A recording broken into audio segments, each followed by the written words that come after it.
उज्जैन नगरी में सुख समृद्धि का साम्राज्य था, जिस पर राजा चक्रसेन राज किया करता था। उसकी न्यायप्रियता और वीरता के चर्चे दूर दूर तक थे। राजा की रानी बड़ी ही खूबसूरत और पतिव्रता स्त्री थी। उसकी आंचल की छाँव में उसके 2 पुत्र सुमेर और महेंद्र पल बढ़ रहे थे। लेकिन कहते हैं ना, समय सदा एक सा नहीं रहता है। रानी अचानक से बीमार पड़ गई। उसकी बीमारी का इलाज कोई भी वैद्य हकीम नहीं कर पाया। राजा ने परदेश से भी वैद्य हकीमों को बुलाया, लेकिन उनकी दवा भी रानी की बीमारी पर कोई असर नहीं कर पाई। दिन पर दिन रानी की तबीयत खराब होती चली गई। रानी का चेहरा पीला पड़ गया था। रानी ने बिस्तर पकड़ लिया। रानी अपने कमरे से हमेशा शाही बाग की ओर नजरें टिकाए देखा करती थी। वहाँ पेड़ पर एक चिड़िया का घोंसला था, जहाँ पर एक चिड़ी अपने 2 बच्चों के साथ रहते थे। जब रानी उन को देखती थी तो उसे थोड़ी शांति मिलती थी कि छोटा सा परिवार खुशी के साथ रहता है।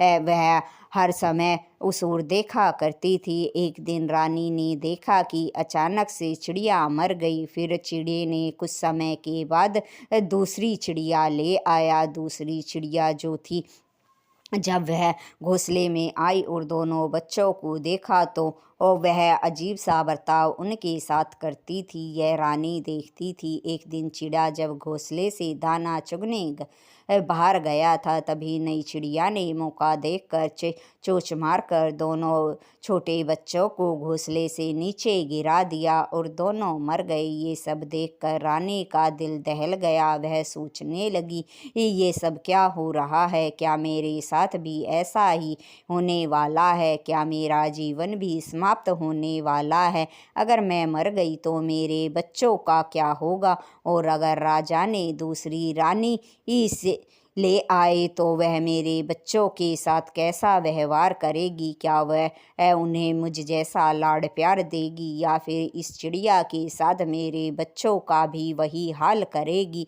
जो चिड़िया के बच्चों का हुआ है? यह सब सोचकर रानी का दिल बैठा जा रहा था। कुछ दिनों के बाद उसने अपने दोनों बेटों को अपने पास बुलाया और कहने लगी, बेटा मेरी बात ध्यान से सुनो। चाहे मैं तुम्हारे सामने रहूं या ना रहूं, लेकिन मैं तुम्हारे साथ हमेशा रहूंगी। तुम दोनों भाई एक दूसरे का साथ कभी मत छोड़ना। माँ की ये बातें सुनकर सुमेर जो बड़ा था वो कहने लगा, माँ तुम कैसी बातें कर रही हो? तुम्हें कुछ नहीं होगा। तभी मासूमियत भरे लफ्ज़ों में महेंद्र ने भी रानी से कहा, माँ तुम जल्दी ही ठीक हो जाओगी, फिर तुम हमें कहानियाँ सुनाना और हमारे साथ खेलना। दोनों बच्चों की मासूमियत भरी बातें सुनकर रानी की आंखों से आंसू बह निकले और रानी ने कहा, तुम ठीक कह रहे हो बच्चों, मैं जल्दी ही ठीक हो जाऊंगी। यह कहकर रानी ने बच्चों को बहला दिया, लेकिन रानी मन ही मन उनके भविष्य को लेकर बड़ी चिंतित थी। एक दिन रानी ने दासी से कहकर राजा को बुलवा भेजा। दासी दौड़ती हुई राजा के पास गई और कहा कि रानी की तबीयत खराब है, वो इसी समय आपको बुला रही हैं। ये बात सुनकर राजा का हृदय भी जैसे बैठा सा जा रहा था। कोई अनहोनी होने का जैसे उसे संकेत मिल रहा हो। वह भारी हृदय के साथ रानी के कक्ष में चला गया। उसने देखा कि रानी की आंखों से अश्रुधारा बह रही है। राजा रानी से बड़ा प्रेम करता था। राजा कहने लगा, रानी आप चिंता मत कीजिए, आपकी बीमारी का इलाज शीघ्र ही मिल जाएगा, आप ऐसे रोइए मत। तभी रानी ने राजा से कहा कि महाराज मुझे अपनी नहीं, अपने दोनों बच्चों के भविष्य को लेकर चिंता है।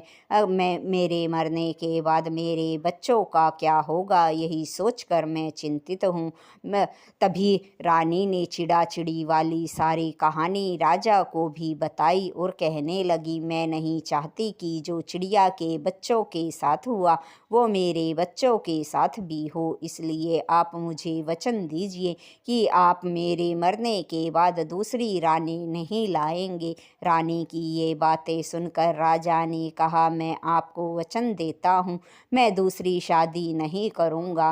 राजा के ऐसे कहते ही रानी के तो प्राण पखेरु हो गए। जैसे राजा का वचन सुनने के लिए ही उसके प्राण अटके थे, यह देखकर राजा का दिल भी दुख से भर गया। उसने भारी हृदय से रानी का अंतिम संस्कार किया। रानी के जाने के बाद राजा भी अकेला पड़ गया था। वह दुखी और उदास रहने लगा। धीरे धीरे समय बीत रहा था। मंत्री और वजीर लोगों ने राजा को समझाया कि अब तो रानी को गए बहुत समय हो गया है, आपको दूसरी शादी कर लेनी चाहिए। तभी राजा ने उन सब से कहा कि मैंने अपनी मरती हुई पत्नी को वचन दिया था कि मैं दूसरी शादी नहीं करूँगा, इसलिए मैं दूसरा विवाह नहीं कर सकता हूँ। फिर मंत्रीगण और वजीरों ने राजा को बहुत समझाया कि अपने लिए ना सही, अपने छोटे दोनों बच्चों के लिए ही सही, ये बच्चे छोटे हैं, इन्हें माँ की प्यार की ज़रूरत है, इनके लिए ही आप दूसरी शादी कर लीजिए। राजा ने लोगों के बहुत कहने पर दूसरी शादी के लिए हामी भर दी। राजा सोचने लगा, बात तो ये सही कह रहे हैं, अभी मेरे बच्चे छोटे हैं, अगर दूसरी रानी आ जाएगी तो इन्हें बच्चों को माँ का प्यार मिल जाएगा। यह सोचकर राजा ने दूसरी शादी कर ली। जो रानी थी वो बड़ी ही चंडालनी थी। जब राजा शादी करके दूसरी रानी को महल में लेकर आया, तभी सुमेर और महेंद्र ने राजा से पूछा कि ये कौन है। राजा ने अपने बच्चों को बड़े प्यार से समझाया कि बच्चों, ये तुम्हारी नई माँ है, ये भी तुम्हें तुम्हारी माँ की तरह ही प्यार कर और दुलार करेगी। ये बात सुनकर मासूम बच्चों के चेहरे पर चमक आ गई कि अब उनकी नई माँ उन्हें पहली माँ की तरह कहानियाँ सुनाएगी और उनके साथ खेलेगी। जब सुमेर और महेंद्र नई रानी के कमरे में गए और उसे मामा कहकर पुकारने लगे, तो नई रानी ही जो थी वो उनसे कहने लगी, खबरदार, जो मुझे माँ कहा, मैं तुम्हारी कोई माँ वा नहीं हूँ, तुम्हारी माँ मर गई है और आज के बाद मेरे कमरे में कभी मत आना, चले जाओ अभी यहाँ से, नहीं तो तुम्हारी खाल खिंचवा दूंगी। ये बातें सुनकर सुमेर और महेंद्र दोनों रानी के कमरे से रोते हुए बाहर जा रहे थे। राजा ने उन्हें रोता हुआ देख लिया। राजा जब रानी के कमरे में आए तो रानी से पूछा कि बच्चे तुम्हारे कमरे से रोते हुए बाहर क्यों गए हैं। तभी नई रानी ने कहा कि राजन सुनिए, मुझे आज के बाद ये बच्चे अपने कमरे में कभी दिखाई नहीं देने चाहिए। कमरे में तो क्या, कभी मेरे महल में भी मुझे नज़र नहीं आने चाहिए। रानी की ये बातें सुनकर राजा हैरान था। वह सोचने लगा, क्या सोचकर उसने शादी की थी और क्या हो गया। पर राजा और झगड़े को बढ़ाना नहीं चाहता था, सो उसने रानी की बात मान ली और दोनों बच्चों के रहने का इंतजाम महल से बाहर दूसरी जगह पर कर दिया। अब वहीं पर दोनों भाई खेलते कूदते हुए बड़े होने लगे। धीरे धीरे समय बीतने लगा। अब राजा बूढ़ा हो गया था। सुमेर और महेंद्र अब जवान हो गए थे। दोनों भाई एक दिन गेंद से खेल रहे थे तो गेंद उछलकर रानी के महल की ओर आ गई। सुमेर बोल लेने के लिए रानी के महल में चला गया। उस समय नई रानी ने इतने सुंदर हष्ट-पुष्ट नौजवान को जब महल के अंदर देखा तो उसकी काम वासना जाग गई, क्योंकि अब राजा से उसकी इच्छा पूरी नहीं हो रही थी, क्योंकि राजा अब बूढ़ा हो गया था। नई रानी ने उससे पूछा कि तुम कौन हो और किस लिए यहाँ आए हो। तभी हाथ जोड़कर सुमेर ने कहा कि मौसी, मैं आपका बड़ा बेटा सुमेर हूँ और यहाँ गेंद आ गई थी उसे ही लेने आया था। ये बात सुनकर नई रानी कहने लगी, पर बेटा लगाने की क्या ज़रूरत है, वैसे भी मैंने तुम्हें जन्म नहीं दिया है। मैं भी जवान हूँ और तुम भी जवान और खूबसूरत हो, हम दोनों की जोड़ी खूब जमेगी। ये बात सुनकर सुमेर कहने लगा, मौसी आप ये कैसी बातें कर रही हैं, आप मेरे पिता की दूसरी पत्नी और मेरी माँ हैं।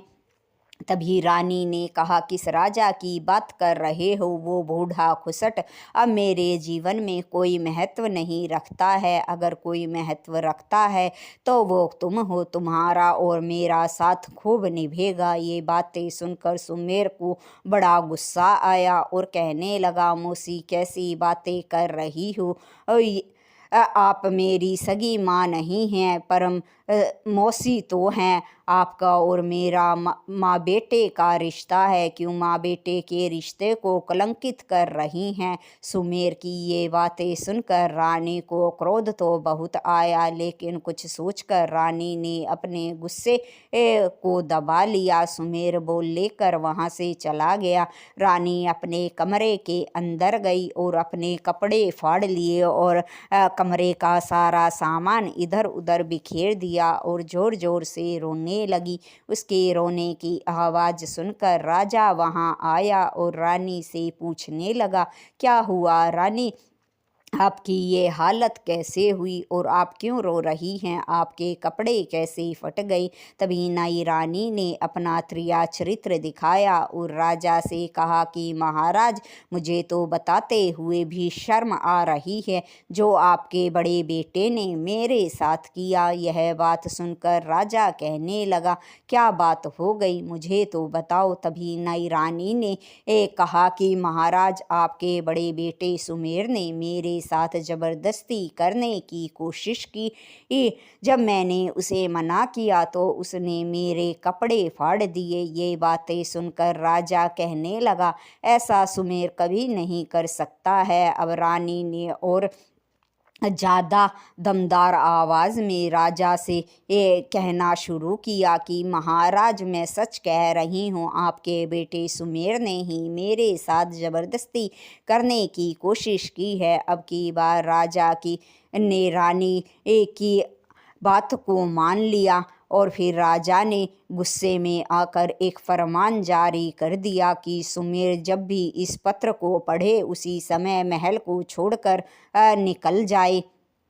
सदा सदा के लिए यह पत्र में लिखकर शाही मोहर लगाकर महल के बाहर चिपकवा दिया। जब सुमेर महल के पास से गुजर रहा था तो उस पत्र को देखकर पढ़ा और फिर वापस वहां से लौटकर अपने भाई महेंद्र के पास गया और कहने लगा, भाई मुझे ये राज्य छोड़कर जाना होगा, राजा का आदेश है। तभी महेंद्र कहने लगा, ऐसा कैसे हो सकता है। तभी सुमेर ने उसे वह पत्र दिखाया जिस पर राजा की मोहर लगी थी। वह पत्र पढ़कर महेंद्र कहने लगा, हमें इस बारे में राजा से बात करनी चाहिए कि राजा ने ऐसा फरमान क्यों जारी किया। तभी सुमेर ने महेंद्र को सारी रानी और उसके बीच हुई बातों के बारे में बता दिया। तभी महेंद्र कहने लगा, हमें राजा से मिलकर इस बारे में सच्चाई को बताना चाहिए। तभी सुमेर कहने लगा, अगर इस पत्र पर मोहर लगाने से पहले राजा हमसे पूछते तो हम सारी सच्चाई राजा को बता देते, लेकिन राजा ने तो हमसे पूछे बिना ही इस फरमान पर मोहर लगा दी है। अब ये राजा का आदेश है, हमें इसे मानना होगा, इसलिए तुम यहाँ अच्छे से रहना, मैं ये राज्य छोड़कर जाता हूँ। तभी महेंद्र कहने लगा, भाई मैं भी तुम्हारे साथ चलूँगा।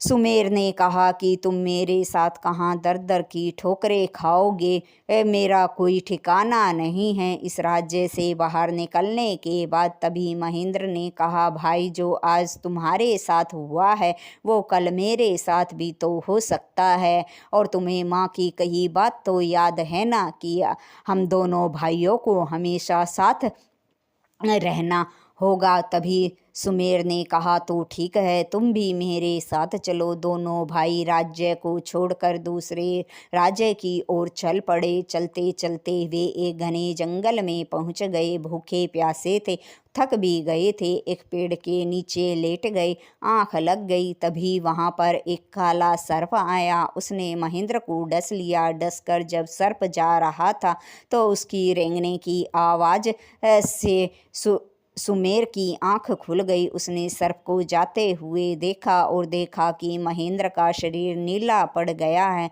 उसके प्राण पखेरु हो गए हैं। ये सब देखकर सुमेर भगवान से कहने लगा, हे भगवान, तेरी ये कैसी माया है। पहले तो बचपन में ही तुमने हमसे हमारी माँ का प्यार छीन लिया, फिर राजा ने राज्य से निकाल दिया। अब भाई ही मेरा सहारा था, उस सहारे को भी तूने छीन लिया।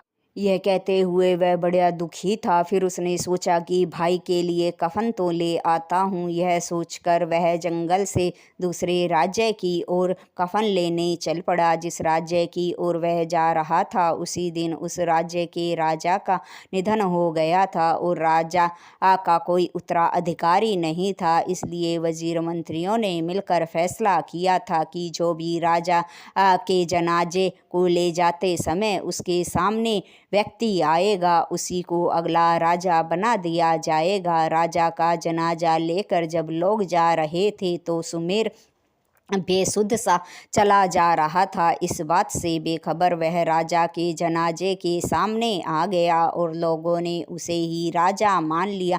राजा के दाह संस्कार के बाद सुमेर को उस राज्य का राजा बना दिया गया। ये सब देखकर सुमेर हैरान था। वह कहने लगा, तुम लोग ये सब क्या कर रहे हो? मुझे ज़बरदस्ती इस राज्य का राजा बना दिया। उधर जंगल में मेरा भाई मरा पड़ा है, मैं तो उसके लिए कफन खरीदने के लिए आया था। मैं तो बड़ा ही दुखियारा इंसान हूँ। उसकी बातें सुनकर लोगों ने कहा कि अब आप इस राज्य के राजा हैं, इस राज्य का नियम के अनुसार आप राजा बने हैं। फिर राजा जब सुमेर बन गया था तो वह कुछ सैनिक और दरबारियों को लेकर जंगल की ओर गया अपने भाई महेंद्र को ढूंढने के लिए। लेकिन जब वह वहां पहुंचा तो उसका भाई महेंद्र वहां नहीं था। ये सब देखकर वह बड़ा दुखी हुआ। वह सोचने लगा कि ये सब क्या हो गया, मेरे भाई का मृत शरीर कहाँ गया। वह भगवान से कहने लगा, हे भगवान, तूने मेरे साथ ये क्या किया? एक ओर तो मुझे राज्य का राजा बना दिया और दूसरी ओर मुझे मेरे भाई का अंतिम संस्कार भी नहीं करने दिया। तभी कुछ सैनिकों ने कहा कि महाराज, इस जंगल में बहुत से बड़े जंगली जानवर रहते हैं, शायद वो ही आपके भाई के मृत शरीर को उठा कर ले गए होंगे। ये बातें सुनकर राजा सुमेर बड़ा दुखी हुआ। भारी हृदय से वह अपने राज्य में लौट गया। जब वह राज सिंहासन पर बैठा था, बड़ा दुखी था, अपने भाई के बारे में ही सोच रहा था। तभी वहां पर उस राज्य का सौदागर आया और कहने लगा, महाराज, मेरा सामान से भरा हुआ जहाज समुद्र में फंस गया है और एक जोशी के पूछने पर पता चला कि बलि देने के बाद ही जहाज निकल सकता है, इसलिए मुझे एक व्यक्ति दे दिया जाए। उस समय में जो सौदागर थे वे राजा के कोष में भारी धन जमा कराया करते थे, इसलिए राजा का कर्तव्य बनता था कि वह सौदागर की हर प्रकार से मदद करे। वह उसका कर्तव्य था। इसलिए राजा सुमेर ने सैनिकों को आदेश दिया कि वह राज्य के सबसे बूढ़े और ऐसे व्यक्ति की तलाश करके सौदागर को दे दे जो मृत्यु के करीब हो और उसके परिवार की आजीविका का प्रबंध कर दे। सैनिक राजा के आदेश पर ऐसे व्यक्ति की तलाश के लिए निकल पड़े। उधर जो महेंद्र जंगल में मरा पड़ा था, महादेव पार्वती वहां से गुजर रहे थे। माता पार्वती ने इतने सुंदर नौजवान को जब मृतक देखा तो उसका दिल पिघल गया। उसने महादेव से कहा कि महादेव जी, भरी जवानी में इस युवक की मृत्यु हो गई है, अभी इसने जीवन में देखा ही क्या है, आप इस नौजवान को जीवित कर दीजिए। महादेव कहने लगे, पार्वती क्या कह रही हो, दुनिया में बहुत से लोग दुखी हैं और कर्मों के अनुसार ही उनके जीवन का अंत होता है। माता पार्वती कहने लगी, मुझे नहीं पता महादेव जी, आप इसके प्राण लौटा दीजिए। पार्वती जी की जिद करने पर महादेव ने महेंद्र के प्राण लौटा दिए, वह जीवित हो गया। महादेव वहाँ से चले गए। जब वह उठा तो उसने देखा उसका भाई सुमेर आसपास कहीं नहीं है। वह अपने भाई को ढूंढने लगा और सोचने लगा कि उसका भाई सुमेर उसे सोते हुए छोड़कर कहाँ चला गया है। वह सारे जंगल में अपने भाई को ढूंढने लगा, लेकिन उसका भाई उसे कहीं नहीं मिला। वह अपने भाई को ढूंढता हुआ उसी राज्य की ओर आ निकला जिस राज्य का उसका भाई सुमेर अब राजा बन चुका था। जब वह राज्य के अंदर चला आ रहा था, तब सैनिकों ने उसे देख लिया। सैनिकों ने उससे पूछा, ए नौजवान, तुम कौन हो और कहाँ से आए हो? तभी महेंद्र ने सैनिकों से कहा कि मैं परदेसी हूँ और अपने बड़े भाई को ढूंढता हुआ यहाँ आया हूँ। सैनिकों ने सोचा, ये तो हमारे राज्य का नहीं है, परदेसी है। क्यों ना इसे ही पकड़कर सौदागर को बलि के लिए दे दे, इससे राजा का वचन भी रह जाएगा और हमारे राज्य के किसी व्यक्ति की जान भी नहीं जाएगी। यह सोचकर सैनिक उसे महेंद्र को सौदागर के जहाज पर ले गए, लेकिन जैसे ही महेंद्र ने सौदागर के जहाज पर कदम रखा तो सौदागर का जहाज जो पानी में फंसा हुआ था अचानक से चल पड़ा। यह देखकर सौदागर सोचने लगा कि यह व्यक्ति तो बड़ा ही भाग्यशाली है, इसका कदम रखते ही उसका फंसा हुआ पानी में जहाज चल पड़ा। यह सोचकर उसने महेंद्र को अपना नौकर बना लिया और उसे अपने साथ जहाज में बिठाकर दूसरे राज्य की ओर चल पड़ा। अगले भाग के लिए बने रहें।